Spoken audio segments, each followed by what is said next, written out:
What is up guys, welcome to another video. In today's video I'll show you guys how to run Windows on your Mac, MacBook Pro, MacBook Air, whatever you guys have, and at the same time still have your Mac running. So in today's video I'll show you guys how to run Windows and Mac both on the same computer.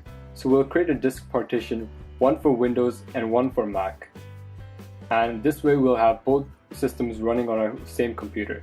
So let's get started. So to get started we'll need to download the disk image of Windows. So to do that, we'll head on to Microsoft's website and I'll link it down below. And once we're on there, just select Windows 10 right here, hit confirm, and select our language.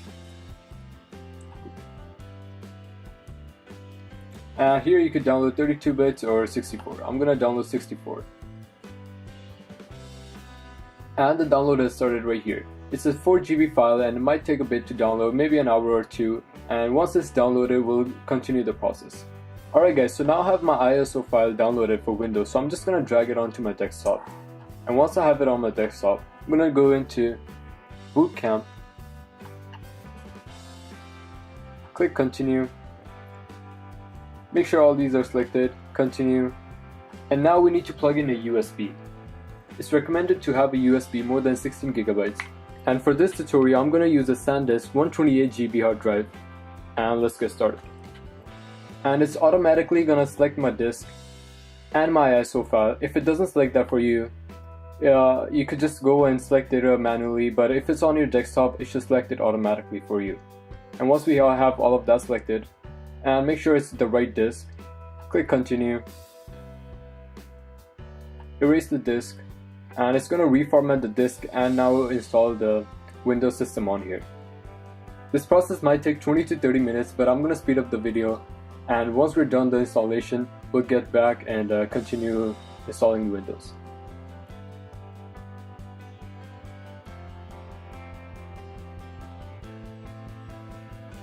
Alright guys, so once the process is done, we'll see this screen over here, and from here we can select the disk partition and the amount of space we want to give to our Windows system. So I'm not going to give it too much, I'm just going to make it 40 GB right over here. Click install, and now it's going to create 40 GB partition for Windows, and then the rest stays for Mac. Alright guys, so once the process is done, our computer should restart automatically, but for whatever reason it does not restart. We're just going to click restart and restart our computers. Alright guys, so once our computer is on, we're going to turn on the power button, and at the same time hold the option key, and we'll see this prompt right over here. Alright guys, so from here we'll select this disk right over here,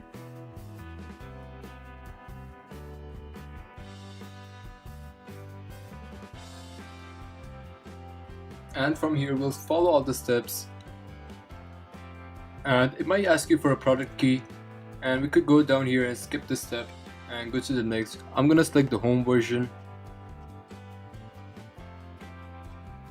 Next,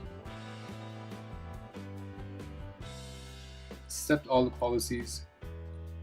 Next, and from here we're gonna go all the way down to the fourth partition that we just made, and it should be the same size. So 40 GB was what I created, and this, and we're gonna select that and click format, click OK,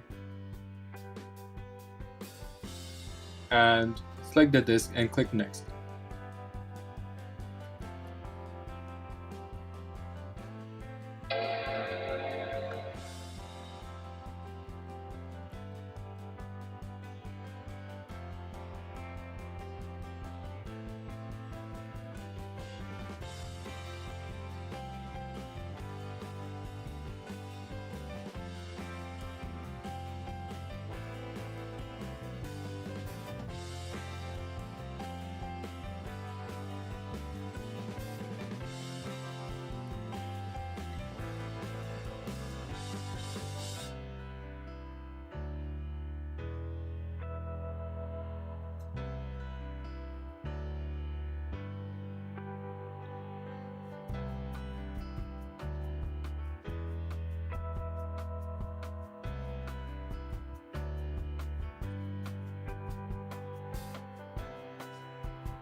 And from now on, whenever we need to power on our computer, just hold down Option at the same time.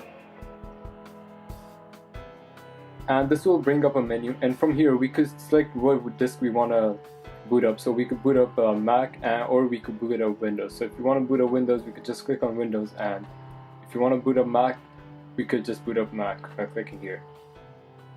Alright guys, so for whatever reason, if you want to delete the Windows software from your computer, we could just simply do that by going back to Bootcamp, click Continue, and remove Windows.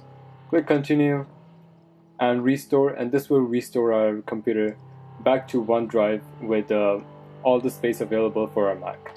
Or we could do the same thing by going into Disk Utilities. From here, just deleting the Bootcamp drive. Click Erase, and that will get rid of the partition. So yeah guys, that was it for today. If you liked the video, rate it thumbs up and subscribe for more videos.